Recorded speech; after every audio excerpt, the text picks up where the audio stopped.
Hostilities will end officially at 1 minute after midnight tonight, Tuesday, the 8th of May. But in the interest of saving lives, the ceasefire began yesterday to be sounded along all the fronts. And our dear Channel Islands are also to be freed today. The German war is therefore at an end.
Jersey's liberation began at midday. The bailiff, Alexander Coutange, accompanied by the Attorney General and the Solicitor General, took a harbour launch to HMS Beagle in St. Edmunds Bay to formalise the surrender.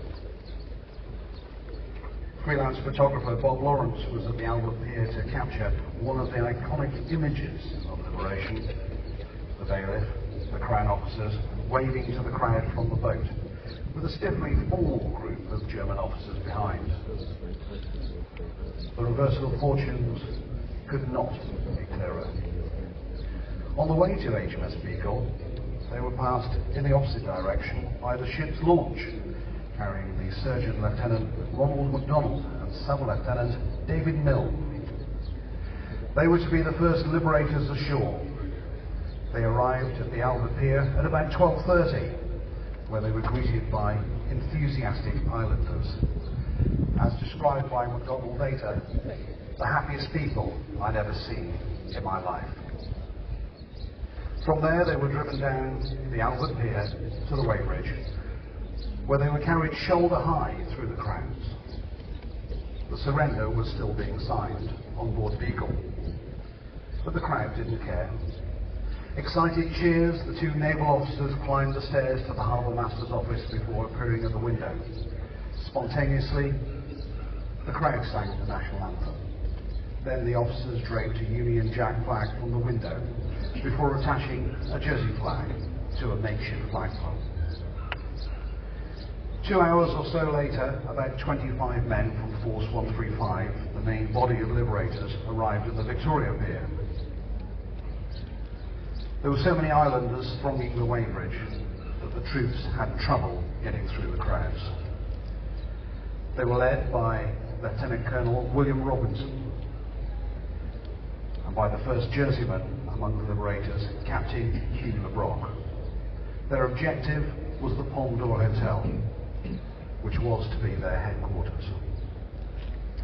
Since the German swastika was still flying, the harbour master, Captain Harry Richmond, took the Union Jack from his office window and joined Lieutenant Colonel Robinson and PC Bill Howe on the balcony of the Palme d'Or.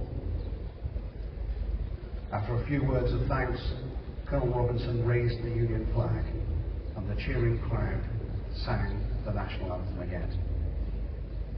Colonel Robinson then sent Captain LeBrock with a small group of men to climb the steps to Fort Regent to hoist a third Union Jack from the flagpole high above St Helier. Everybody now knew that Jersey was truly free from an occupation which had lasted 5 years.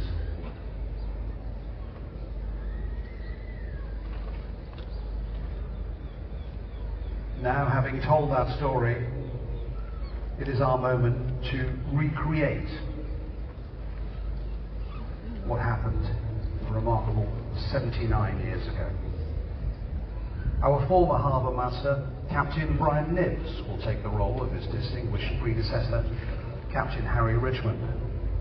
Now, Brian's just about to appear. You should be able to see him somewhere out there. Let's give Brian a big cheer.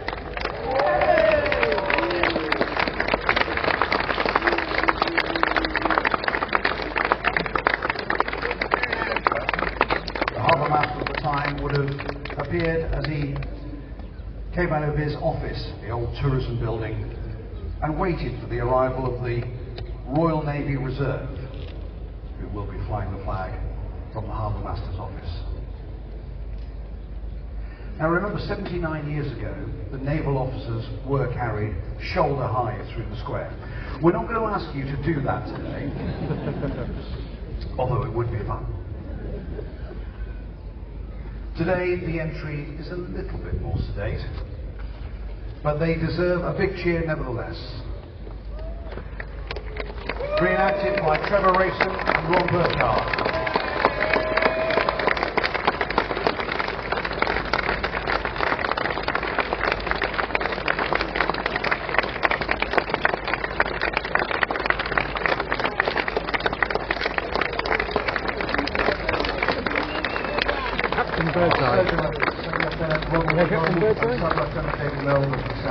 Represented by Lieutenant Ron Burchard and Lieutenant Commander Trevor Rayson. The officers and the harbour master now make their way through the crowds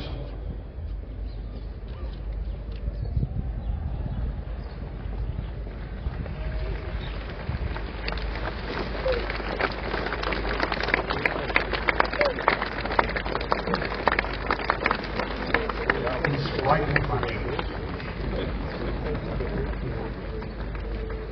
and enter the building leading up to what was the harbour master's temporary office. I'm not sure, I don't think so. They'll pass the plaque, which is on the wall, which recalls the exploits of the island's first liberators all those years ago.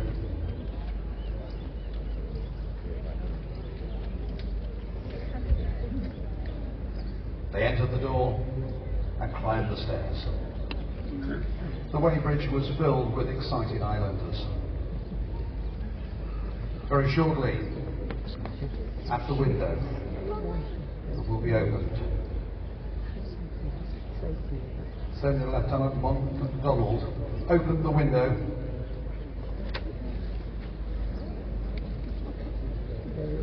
and at the time, 79 years ago, was overcome with emotion. His spontaneous words have gone down in liberation history.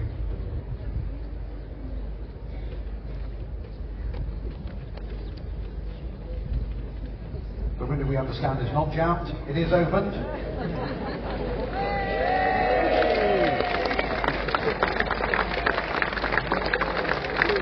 And the Union Jack and Jersey flag once again appear. Lieutenant MacDonald said at the time, I really don't know what to say. It's all been too marvellous. Everyone at the ship wanted to be the first ashore, and all I can say is that it is too wonderful. I hope now all your worries will soon be over, and this will never happen again.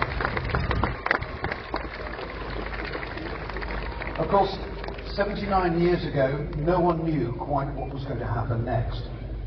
There were rumours of a ceremony in the Royal Square, and crowds had gathered in the Royal Square too. But the focus of the excitement was just here, just where you are sitting right now, right at this moment, 79 years ago. It was nearly 2 hours later that the first troops landed at the new North Quay, near the Maritime Museum that is now. They were the soldiers from Force 135, under the command of Lieutenant Colonel William Robinson and Captain Hugh LeBrock. Today they are represented by Simon Dodkins and Force 135 reenactors, equipped with sweets, as they were on the day. It is that time for Force 135 to make their way through the crowd.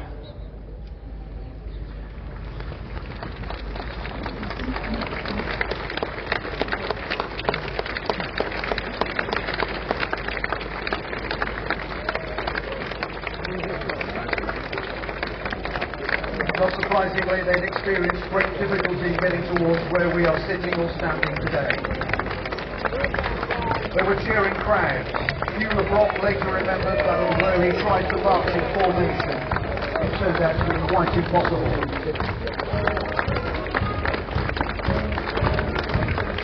They marched through the crowd.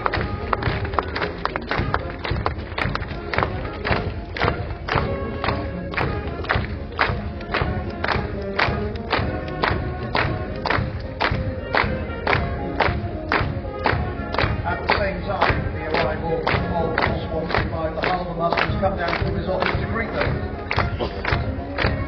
As we heard earlier, they were very short of flags at the time. Flags were in short supply, so the harbour master brought the flag that was draped from his window with him. Fortunately today we have no such problem.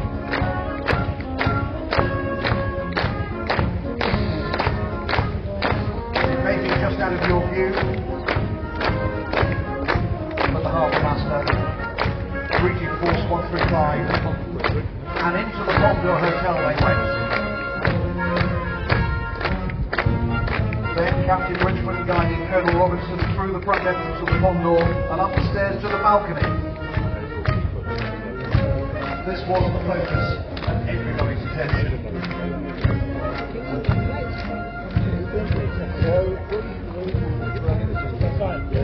Now the facade of the Condor Hotel has been modernised several times since Liberation Day 1945, but there remains something special and very moving about the site we're about to see.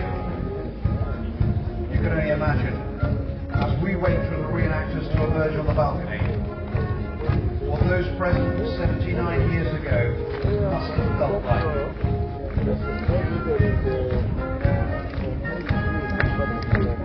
This was their moment of freedom.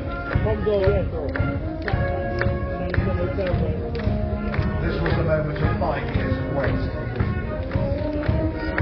As the harbour master appeared on the balcony with Force 135,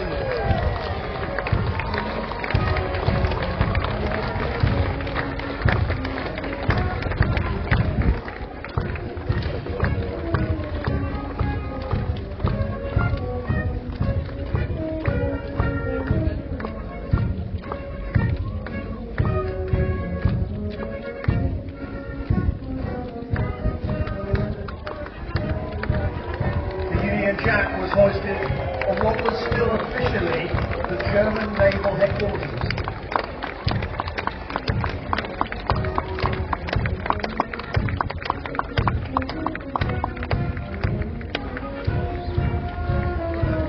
Now, as then, crowds were relieved to see liberation. Attention then switched to Fort Regent. The German flag was still flying at Fort Regent. Captain Hugh Le Brocq, a Jerseyman, chosen as the liaison officer for Force 135, was asked to replace it with the Union flag. The fort looked very different in those days without its modern roof. It was still a functioning fort, a military base to defend St Helier against armed invaders. The symbolic value of flying the British flag there should not be underestimated. Captain Le Brocq continued towards Fort Regent, up the steps by the side of the museum, and then up a second flight from Pier Road to Fort Regent. He'd been a member of the Jersey militia. He'd spent his early months of the war at the fort. He left in 1940, 2 weeks before the occupation, to serve in the conflict along with other Jersey volunteers. Now, nearly 5 years later, when he returned, he had to wait for the occupiers to leave. Some in vehicles, some in bicycles, but the majority on foot. Finally, he entered the empty fort with the flag party. Captain Le Brocq raised the Union flag 79 years ago to signal to St Helier and to the island that Jersey was free again. Acting for us today, Jason Troy up at Fort Regent, and any moment now you'll see the Union flag break over Fort Regent as we remember Captain Le Brocq's historic moment.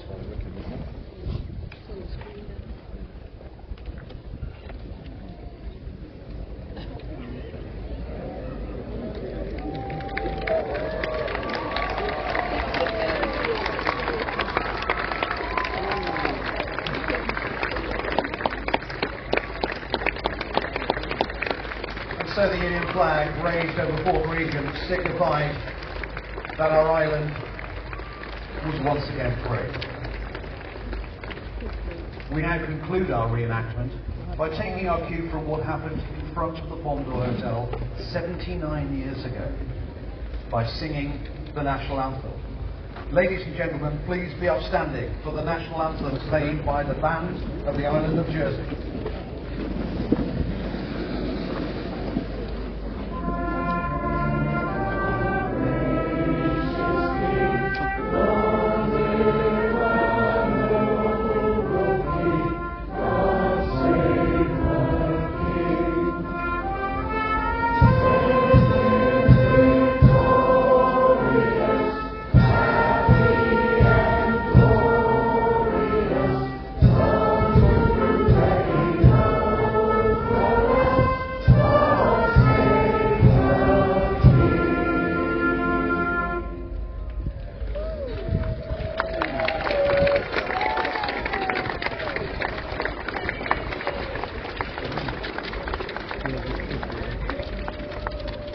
Ladies and gentlemen, that completes our reenactment and indeed the formal part of the ceremonies right here in Liberation Square.